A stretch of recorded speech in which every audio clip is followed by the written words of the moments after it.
Welcome to The Dirt on Organic Farming, a podcast from the Organic Agronomy Training Service. Our aim is to bring skeptical agronomists and crop consultants into the organic conversation by analyzing 6 common criticisms and openly discussing the sometimes messy promise of the organic opportunity. The podcast format combines expert interviews with real-world examples to get beyond us versus them and towards a more informed understanding of organic agriculture. I'm Nate Powell-Palm. And I'm Mallory Krieger. We're the hosts of The Dirt on Organic Farming. Well, I guess I hear all of those same questions that you're trying to address, simply that the data doesn't support organic production systems. The most common reaction I get is, well, isn't that going backwards? It's like, we have all these very effective tools. Why wouldn't you use them? In this episode, farming like it's 1921, organic is anti-science.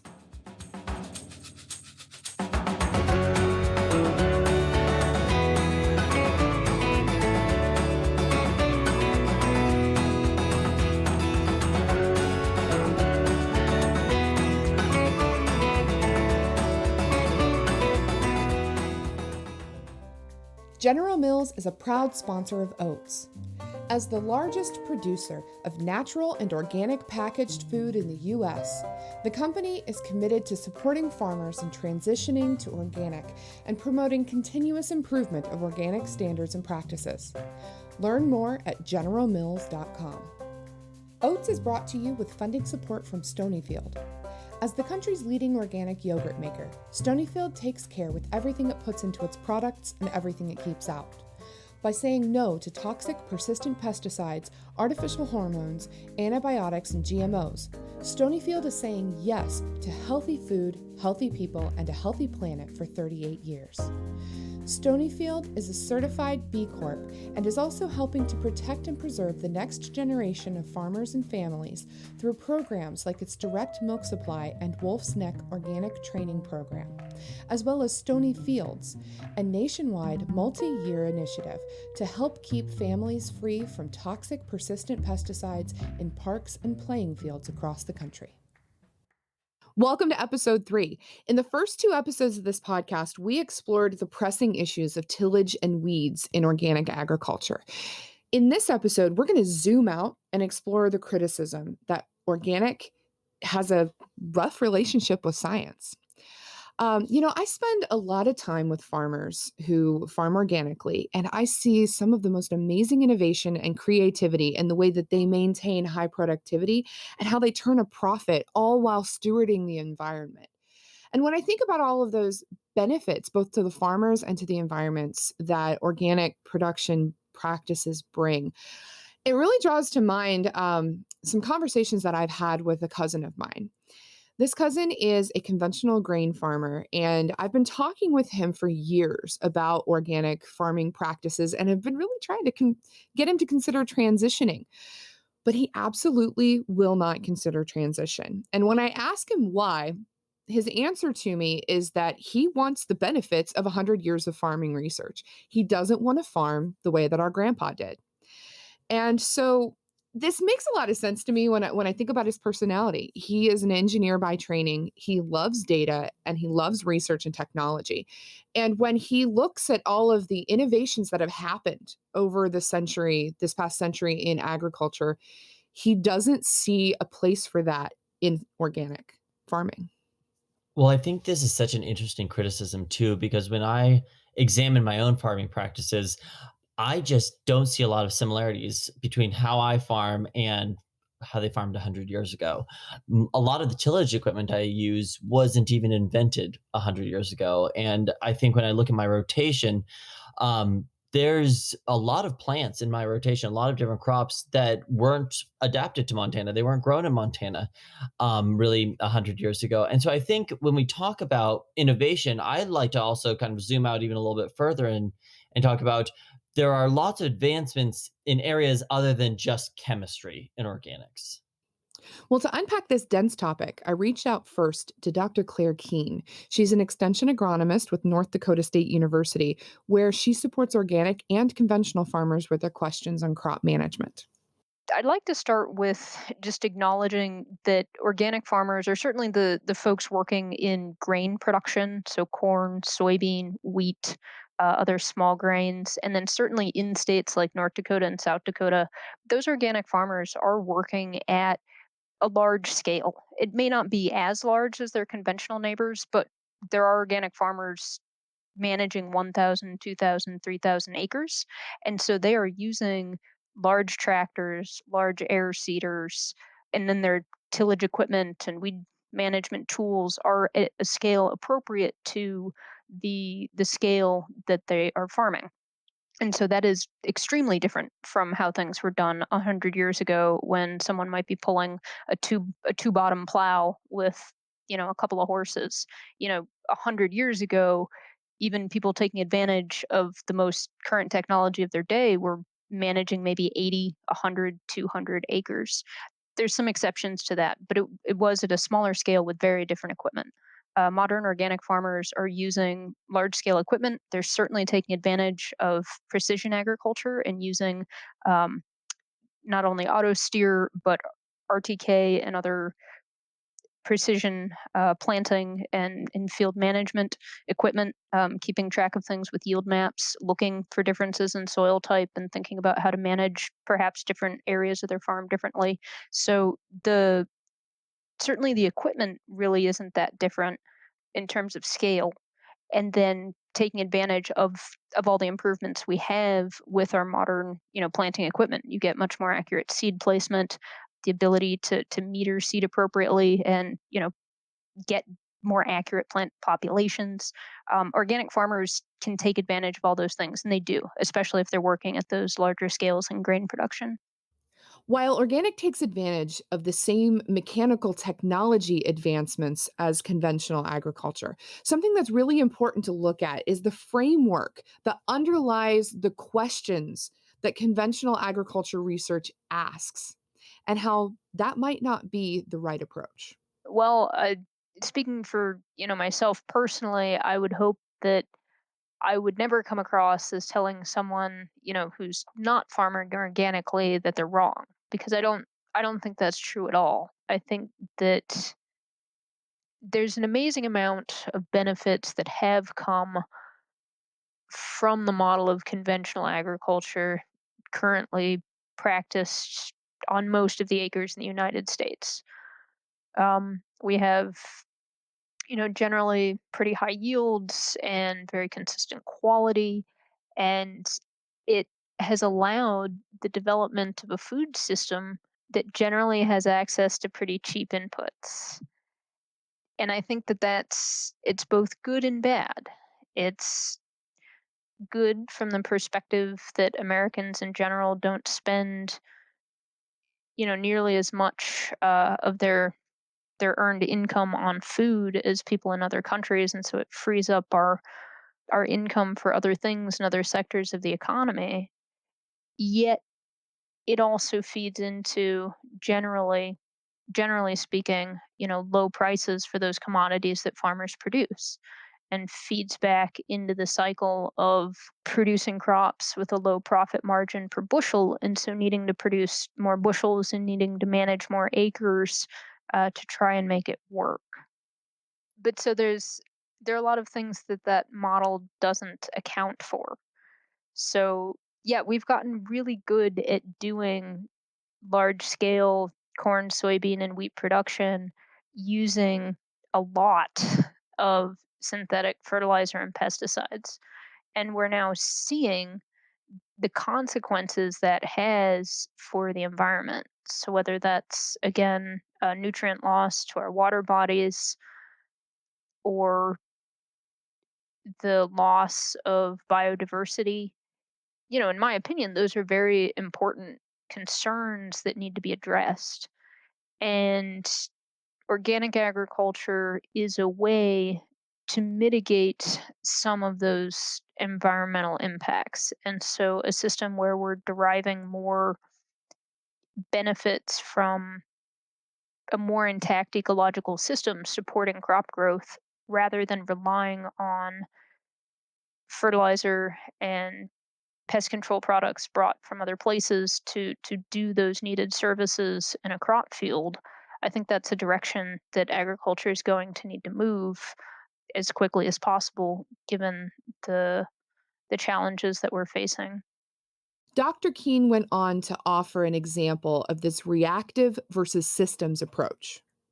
So thinking about herbicides and the problem that we have with herbicide resistance in some very problematic weeds, that developed as a direct result of overuse of certain modes of action.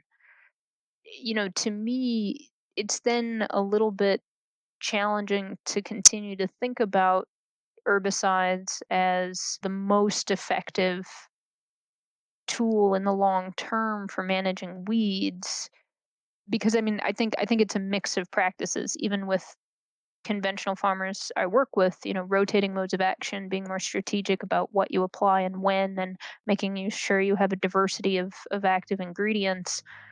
I think that speaks to the tendency that we have, to want to find like the solution to a problem. Like, is the solution to weed control glyphosate? Is the solution to low yields more nitrogen? And that's too simple for the management of a dynamic biological system.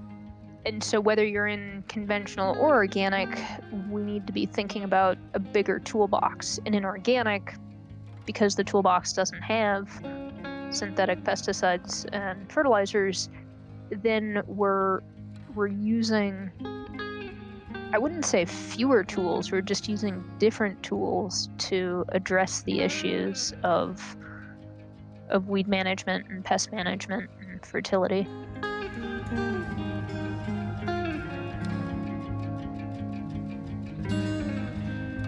So when we do organic research, we're really having to focus on the entire system. Unlike conventional research, which can set up a lot of controls in experimentation and just focus on, say, yield or a certain mechanism in breeding, with organics, we really have to look at the whole system. And that is fundamentally just a different way of doing research. And so I think we want to highlight that when we're talking about how is research in organics set up and how do we fairly compare it to conventional. Absolutely. I spoke with Dr. Martin Bohn, who shared some surprising research results along these same lines. He's a plant breeder at the University of Illinois Urbana-Champaign, and he focuses on developing corn varieties for organic farming systems. So one of my colleagues, she is a microbiologist in our sister department of natural resource management. So she is the expert in soil microbiomes. And I'm interested in root structures of corn, how corn develops roots and how these roots are then utilized by the plant to access nutrients and water in the soil. So we came together and we asked the question, how do plants interact with this microbiome? Is the composition of the microbiome changing as a function of the corn hybrid that is grown in that specific spot?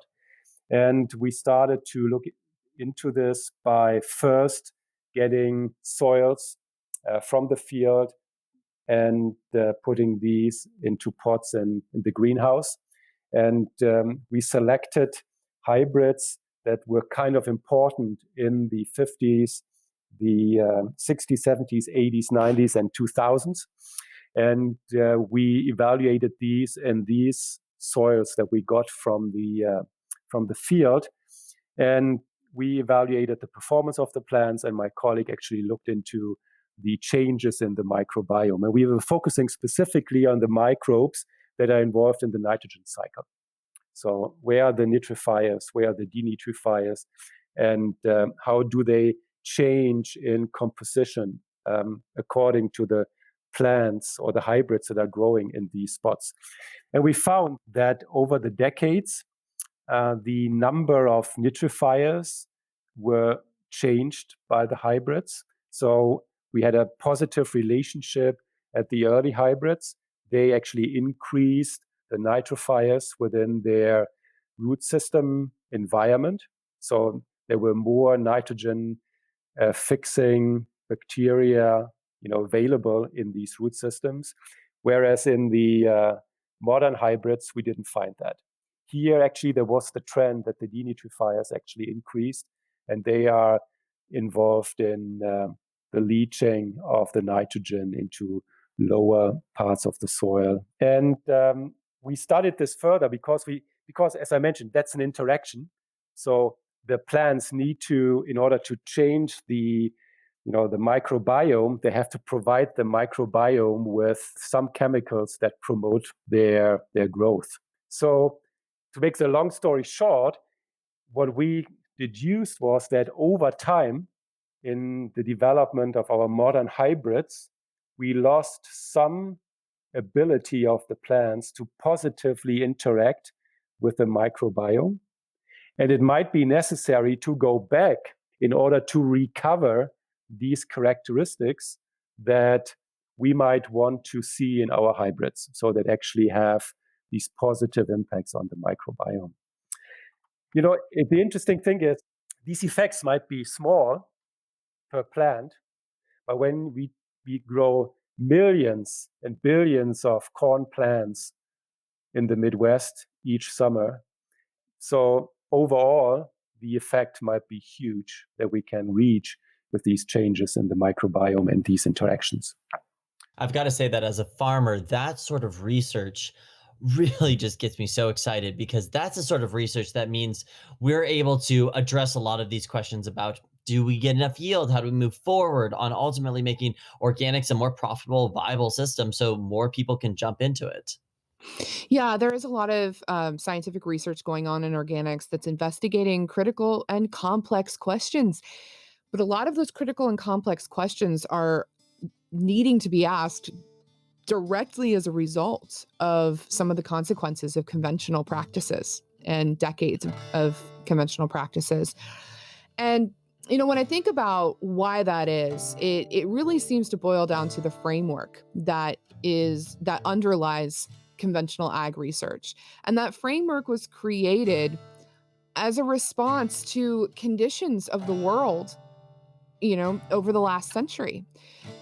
Conventional agriculture's main focus and driving the questions that it asked was to increase productivity, particularly as measured by yield. Yield gains equals more productivity equals more hungry people fed. And that was addressing the most critical issues of the day, global food shortages and hunger.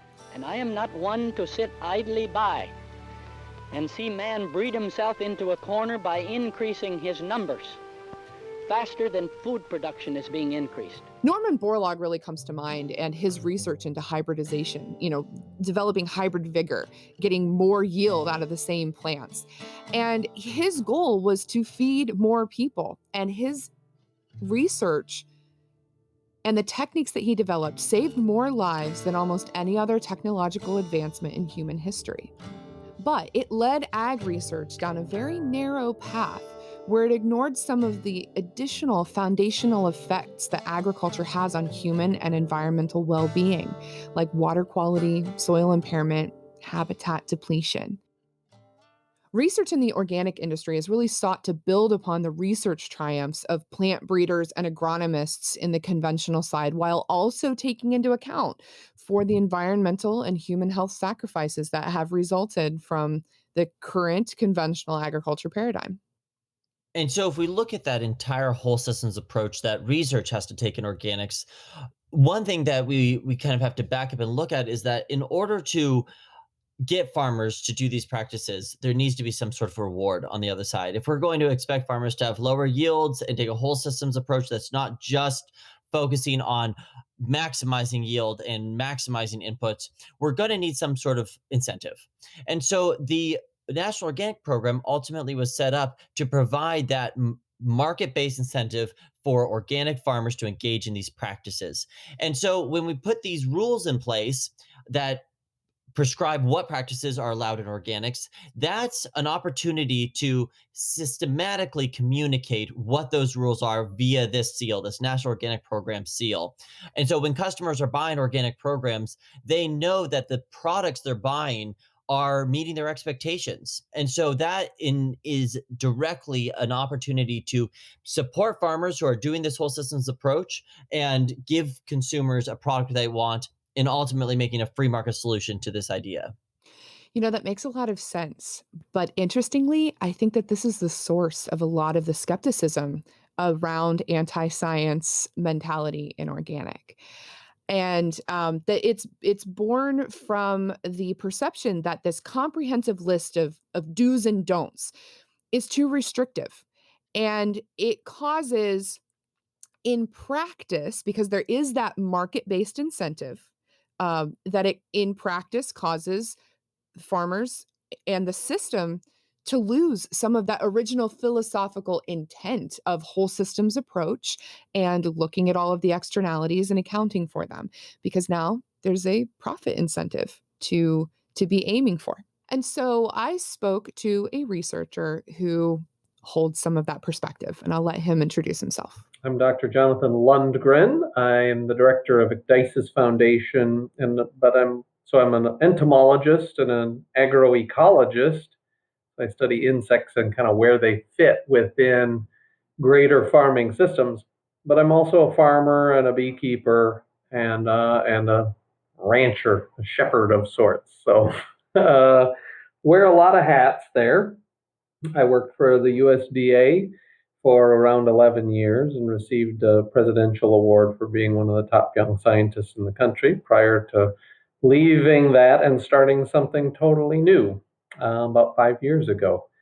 We decided that we needed to use science to transform our food system, and that transforming our food system isn't just for the producers or the consumers, but it's also in how we apply science. And so we've been trying to rethink how agricultural science is conducted in ways that sort of fosters macro evolutionary change as opposed to just small increments of change to our food system.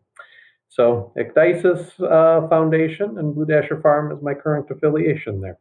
Dr. Lundgren argues that the process of labeling creates a system of boxes to check rather than a set of principles to farm by. So labeling a system is a real challenge, and labeling organic is a real challenge. And because what ends up happening is that you have to focus on the practical aspects of the system that represent the principles that are driving a particular agricultural movement. So organic had a very noble set of principles at the beginning, and a suite of select practices were selected that were intended to attain those principles. What happens with the naming or labeling endeavors is that we tend to focus so much on the practices that we ignore the principles. And so now you can find industrialized organic. Yes, you're right. You're abandoning pesticides. You're checking all of the boxes of all of those practices, but it's not reflecting organic principles well. Dr. Lundgren has direct experience with the difficulty of documenting a set of practices that closely matches with the philosophy that those practices are trying to achieve. He's currently in the process of drafting a framework for another philosophy of agriculture called regenerative farming. I mean, we just tried this, right? We looked into regenerative, what naming schemes there are for regenerative right now. And there was one of these standards that was like, this is 52 pages worth of questions. And it's like, boy, that's prohibitive. Sure, it increases the precision of what you're trying to do, but is it working? Does it actually, I mean, have we looked at these things and actually compared what an organic system is supposed to do besides reducing pesticide residues or something like this in the food output? Does it increase nutrient density? Does it increase soil health? I mean, are we how there's a parsimony is what we use in science when creating models, right? And they're intended to be as simple as they need to be to attain the function. And what you have here is a very non-parsimonious model. This is prohibitively complicated, and I don't think that it needs to be. When you start listing all of these things, you've lost why you're doing it. What Dr. Lundgren is advocating for is using science to determine what the outcomes and effects of farming practices are, and that is how you measure results. So, Mallory, I've been certified organic for about 12 years now. And I think the thing that keeps me most excited about being certified is that I see that NOP certification as a baseline. It's something that we can use to guarantee our practices to the consumers so they know how we farm. But really, when we think about our actual day-to-day farming, we should be doing so much more than just the respective constricted rules that are written down in the law. And so I think when I talk to most of my farming friends, they don't even really consider, the restrictions placed on their farming by the standards. Rather, they're thinking about how can I thrive and grow so much bigger than just farming to the letter of the law. How can I ultimately make my system bigger, more profitable, more dynamic? If we were just trying to comply with the standards, it would be nothing more than a race to the bottom of who can do the standards the cheapest. But instead, if we're thinking about the standards as just a simple framework in which we work on our day to day, that means there's so much room for innovation and so much possibility for going well above and beyond the standards. That's a really great point, Nate. But to make sure that the farmer is making the right decisions that lead to that highest order outcome that we all agree, that philosophical end goal of a whole systems approach and accounting for all of the externalities that agriculture has involved with it, we can't just rely on standards alone, a prescribed set of practices, because that doesn't exist in organics. It's not possible to create a prescribed set of practices.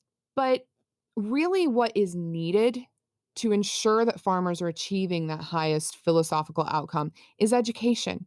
Education about why to choose particular scientifically informed practices to achieve that outcome. And that's what Dr. Lundgren is arguing is the most important. I think we need to be very careful about banning because what ends up happening is that there's a perceived need for these pesticides. And if we ban them, then they will be replaced by something else that may or may not be better than what was just banned. And accompanying restrictions on use of pesticides with those education programs that point out, you know what, cover crops work real well against insect pests, crop rotations, field margins, livestock integration. These are really valuable tools that increase the resilience of your operation while also combating pests.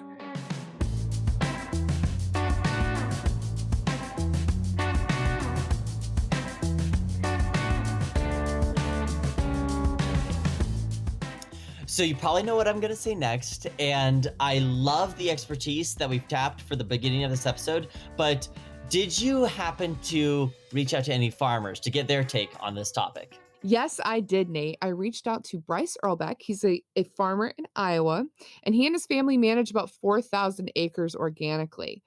I find Bryce to be a really good example of a farmer who takes data driven decisions with the outcome, that ultimate outcome in mind. We grow a bunch of different crops when we started out. I've grown corn, soybeans, oats, barley, alfalfa, rye, wheat, peas, canola, and I'm probably forgetting a few in there.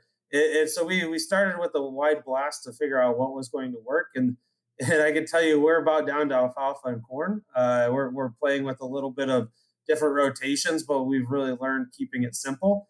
And it goes back into these sciences that I think really brings out the point of what we've learned is that rotation is science. It's one of those sciences you don't have to pay for. It's one of those things I call information and knowledge that is pretty cheap once you learn it. Rotating alfalfa and corn, I don't need BT, I don't need Roundup. I take care of weeds. I provide a lot of the nitrogen. There's a very high chance I don't need fungicide in that rotation, and so that's the science we use on our farm. Now, if I'm just a corn, soybean, corn, soybean, and organic, yeah, that you need the technologies and science that the conventional has to do it. But if you truly have a rotation and understand the science of rotation, a lot of those costs can be eliminated.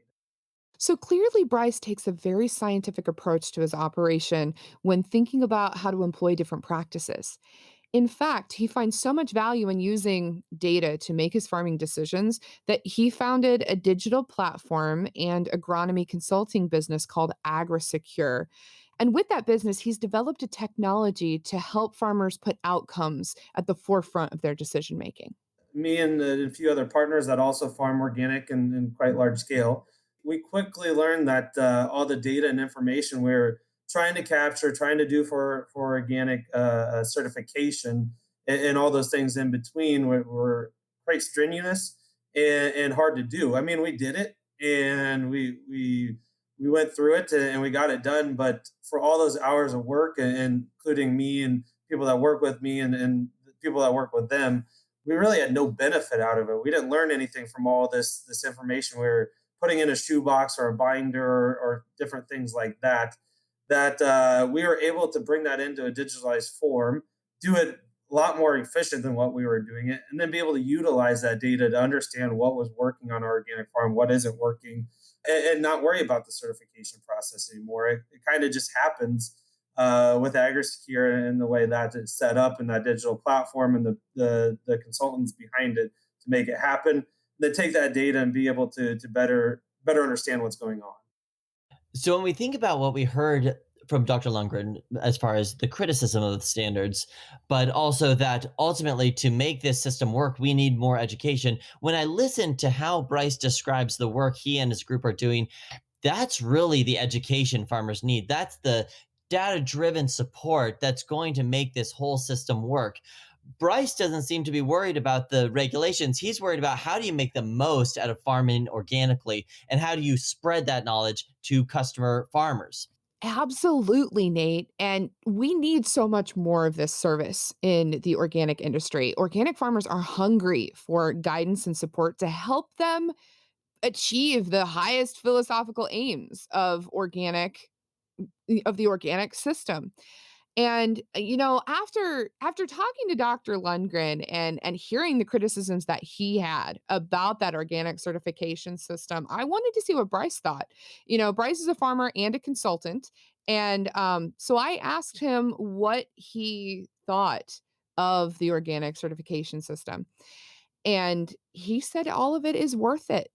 That learning curve, the time commitment, the strict rules, all of it is worth it because it gives his customers the confidence that they need to know that what they're getting when they pay that organic premium is what they're paying for. This is one of the things everybody struggles with when they become organic is some of the rules don't make sense until you get 4 or 5 years in.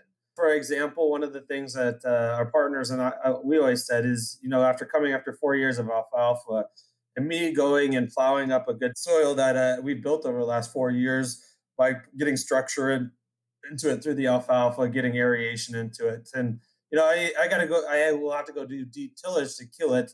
1 year of Roundup out of every 9 years, is that detrimental to destroying the soil?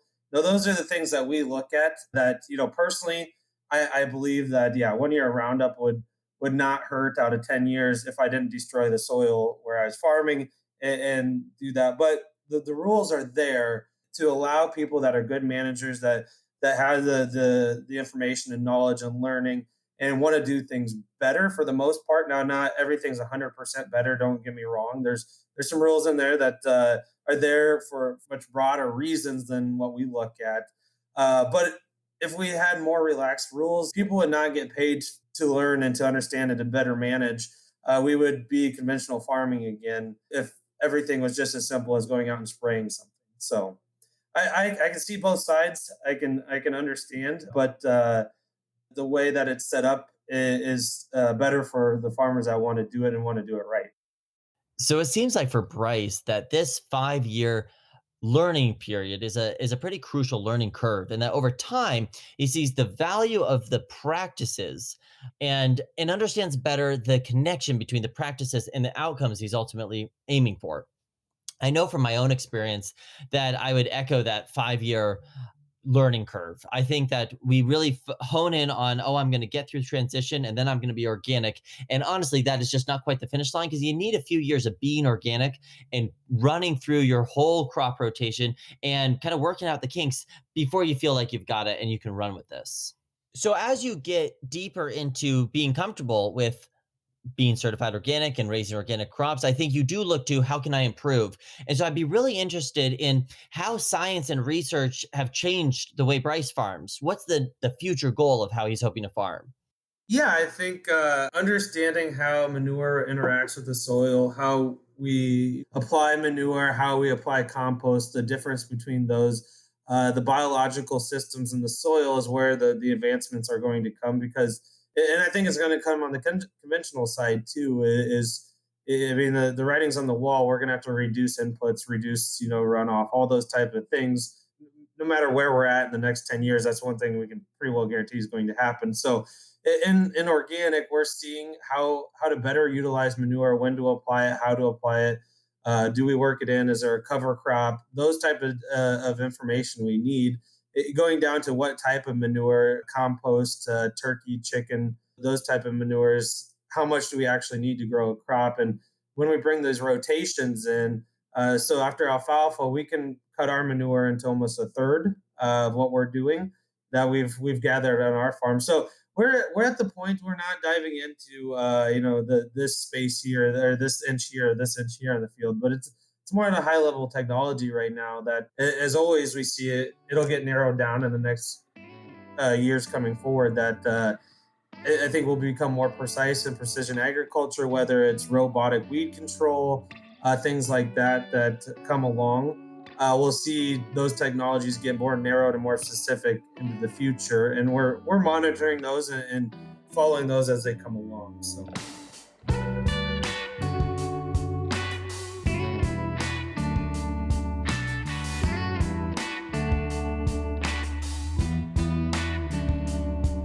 This is just the beginning. There is so much exciting research going on in organics, Nate, and I'm just so happy that someone like Bryce is already seeing results of cutting edge research on crop rotation. But this is all still unfolding. I'm curious, Nate, you're a farmer. How have you used research results in your farm to make your decisions? Well, Mallory, I mentioned previously that a lot of farmers across Montana have started to take on companion cropping, where we plant yellow sweet clover along with our spring wheat. And by doing so, we eliminate that spring tillage event for planting. We plant them at the same time, we harvest one, the other starts growing right away without a tillage intervention. I think that what we sometimes fail to acknowledge is we're only doing that because there's been a lot of research that's gone into that system. And so companion planting in general is sort of a new thing in Montana. I think historically there's been a bit of it, but we had a big long period where we really wanted just wheat in a field. So the research that's gone into companion planting has ultimately enabled farmers to, with confidence, take on these practices. Yeah, Dr. Keene really echoed this. We're not in the same place as conventional with respect to the amount of research that's been dedicated to organics so far. And there are still huge advances being made. I think it is true that we haven't had as many researchers working on organic agriculture as have worked on conventional systems for the past 60, 70 years. But we do have many researchers with very well respected and rigorous programs at a number of universities around the country starting to dive into the details of organic crop nutrition and management. And some things that do come to mind, certainly on the front of weed control, people doing the same kind of small plot replicated research that's used, well, that is the standard in all agronomic research to look at organic specific management questions. So things like cover crop suppression of weeds, combining cover crops with things like a high residue cultivator, comparing different kinds of tillage tools, rotary hoes, harrows, cultivators, things like that. On the precision front, there's a lot of very interesting work being done with precision weed tools for things that have optical sensors on them that are able to see weeds or distinguish weeds from crops and then target the control of those weeds with something like a knife or other implement to kill the weed, but leave the crop alone. And that's really at a cutting edge of the integration of optical digital technology with a mechanical form of weed control. Also, thinking about where's there exciting scientific research being done in the organic space with the use of crop rotations and cover crops for crop nutrition. There's a lot of interest in figuring out how to predict the mineralization of nitrogen and other nutrients from cover crops and soil organic matter to predict what's available for the cash crop. Because again, yes, a common critique of organic is that, well, you'll never have enough nitrogen for your crop. You'll always have a nitrogen deficient crop. And in conventional systems, there's not a lot of nitrogen in that system other than the fertilizer, the synthetic fertilizer that's being applied growing season after growing season. But if you're again in an organic system and being really conscientious about your crop rotation and rotating, an alfalfa crop with corn and then maybe soybean and a small grain, and thinking about nitrogen use in building soil organic matter, then you have these pools of different forms of nitrogen in the soil, and they're not all readily available like the synthetic fertilizer is. But if you're building that reservoir of carbon and nitrogen in the soil, then there will be more available over time, and that's a very complex system. And so that's where a lot of research is focused now, on the certainly the call it the environmental conditions under which mineralization is promoted, also the soil microbial communities involved in that, and then also just trying to predict nutrient availability from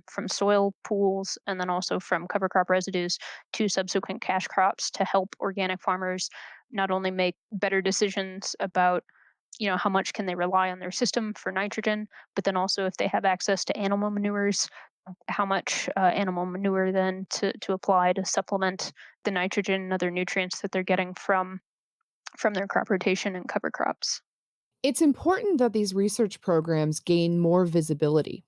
The perceptions of organic as anti-science largely stems from the prohibition on pesticides and fertilizers, these modern tools of conventional agriculture. But when I think about that statement, I mean, I know that it's not true because you have some really excellent scientists at well respected universities and nonprofits doing rigorous scientific research using organic methods. And I think that that just doesn't have a lot of visibility or maybe isn't well known. But again, many of these programs are newer, and so they don't have as long a history as research in the conventional space, and people may not just be aware of it.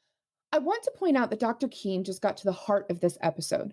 The perception that organic is anti science stems from viewing the organic standards as just solely prohibitions against these modern scientific tools like pesticides and fertilizers. But I want to emphasize that this is a very narrow view. It looks at agriculture as solely chemistry and inputs, and it ignores all of the tools that organic agriculture has developed to thrive in reciprocity with nature. And I think that Mallory is one of the most exciting parts, that recognizing that we do have a lot of tools in our toolbox. They're just younger. They haven't been as perfected as the chemistry side of conventional. And I think when we look at the drag and yield and overall characteristic deficits in organic crops, one thing we can really be putting a lot of time and resources and energy into is organic seed breeding. And how do we breed for crops that are well suited to organic production? I asked Dr. Bohn about the tools available to organic plant breeders and what we can look forward to as more work is done in this area.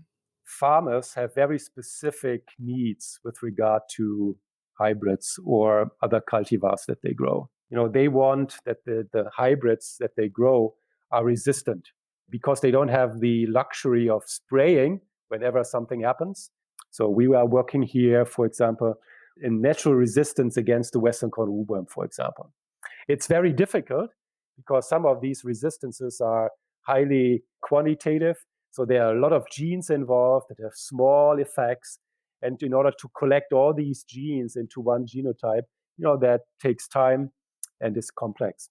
So therefore, I think identifying these genes in our cultivars and then utilizing them in our breeding programs, that's of great importance.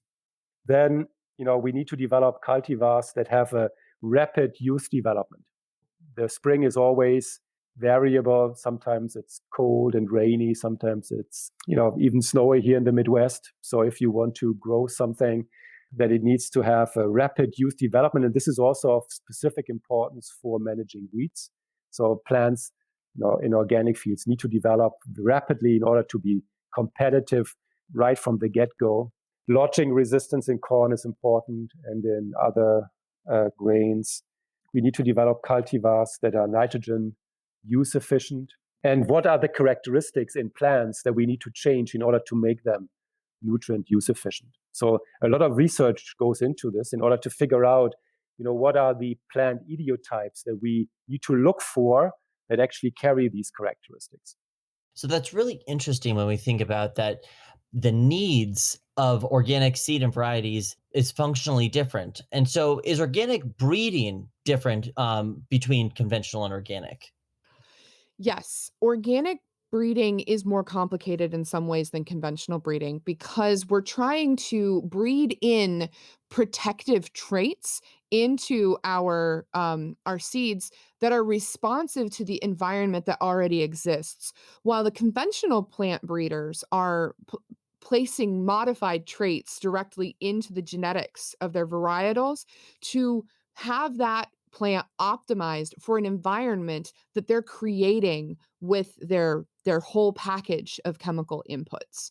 And so it's more complex on the organic side because we're trying to work within more dynamic variables and using inherent genetic traits within the crops to amplify them through traditional breeding techniques.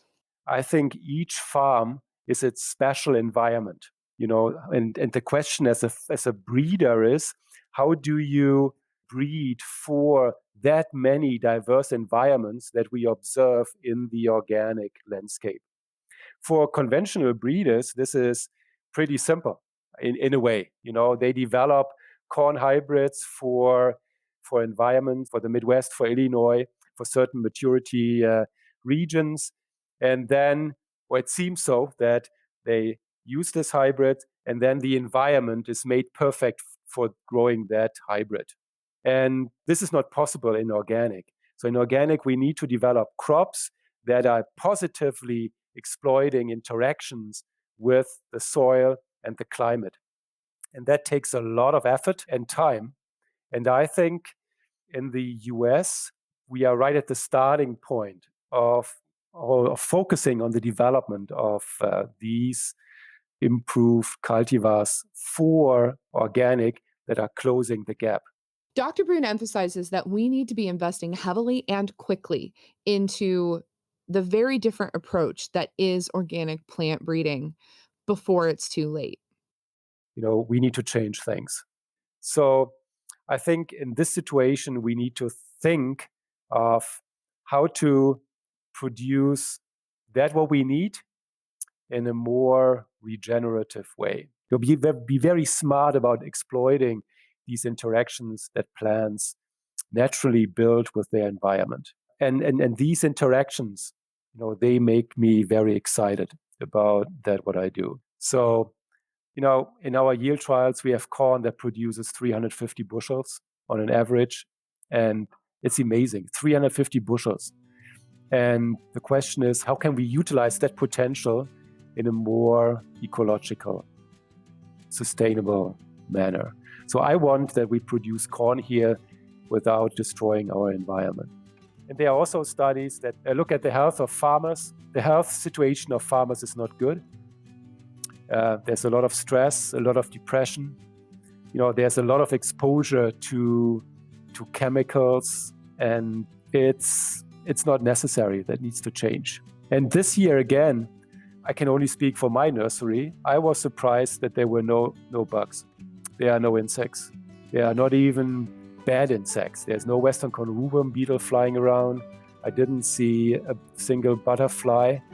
I didn't see spiders. And I think the way we do agriculture has consequences, and they are not positive. And I think we need to change this. And doing the change also creates opportunities. And I think organic farmers, at least the farmers we are collaborating with, they already grabbed, some of these opportunities. And there are also opportunities for other farmers. And not everybody needs to be an organic farmer, but farmers need to be rethinking the way they do things.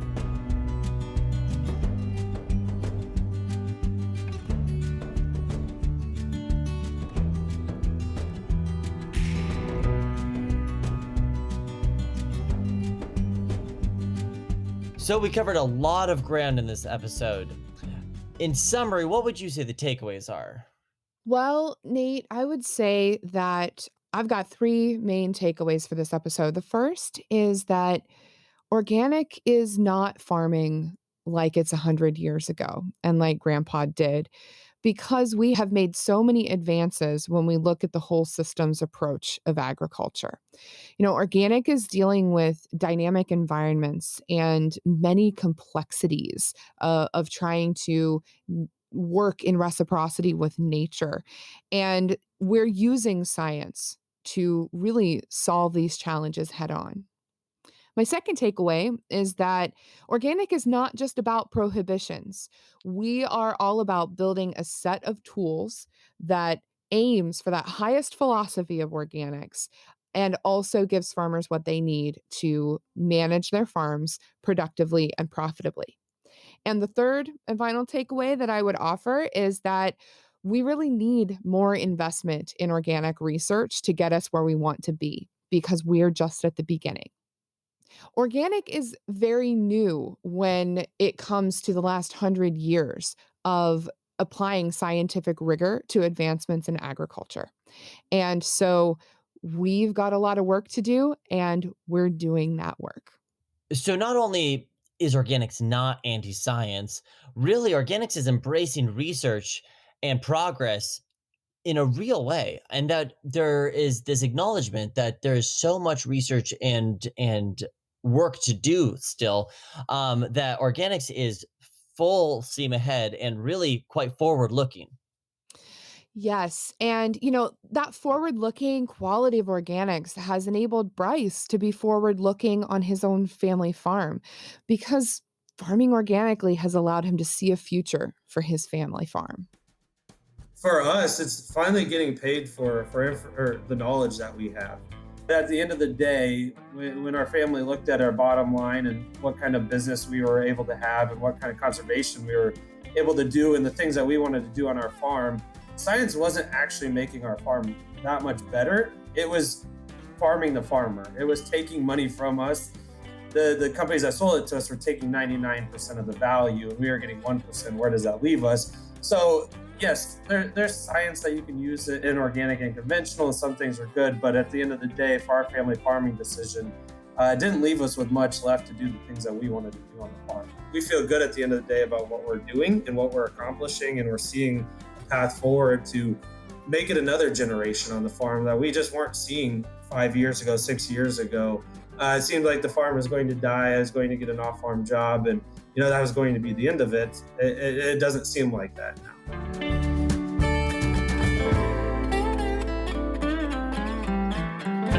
That was episode 3 of The Dirt on Organic Farming, a new podcast by the Organic Agronomy Training Service. OATS provides organic grain production training to agronomists, advisors, and crop consultants so that farmers will have better access to reliable, science-based advice for their unique farm operation.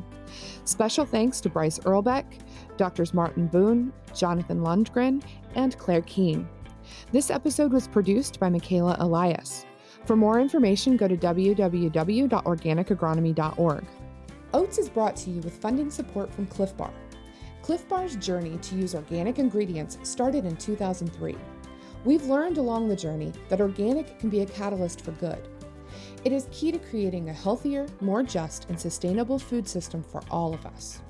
Organic farming is good for people and the planet. We've also learned that organic farming is innovative and can play a critical role in feeding a growing world. In order to do that, organic has to continue to improve. That's why we are the #1 private funder of organic research in the US and fund projects like oats. We are proud to be working along with all of you to ensure that organic is here to stay for good and for generations to come. Oats is brought to you with funding support from King Arthur Baking Company, who has been sharing the joy of baking since 1790. A certified B Corp, headquartered in Vermont, King Arthur is the ultimate baking resource, providing the highest quality ingredients for the most delicious baked goods. As a 100% employee-owned baking company, we believe in the power of baking to make a difference for our employee owners, the larger baking community, and the planet. We strive to be a force for good in all that we do, from cultivating a workplace that embraces differences and prioritizes trust, to teaching children across the country how to bake bread from scratch, to partnering with farmers and suppliers who share our vision for a greener planet. Oats is a programmatically independent consortium that is fiscally sponsored by the Organic Trade Association. OTA serves as an anchor funder for oats through its industry-invested Grow Organic research, promotion, and education program. Grow Organic's Technical Assistance Program area seeks to meet goals of scalability, regional, and production system diversity in technical assistance for organic and transitioning farmers nationwide. Top donors to the Grow Organic Technical Assistance Program area help make oats possible. Thank you to General Mills, Cliff Bar, Stonyfield, King Arthur Baking Company, and Organic Valley. I'm Mallory Krieger. And I'm Nate Powell-Palm. Till next time, thanks for listening.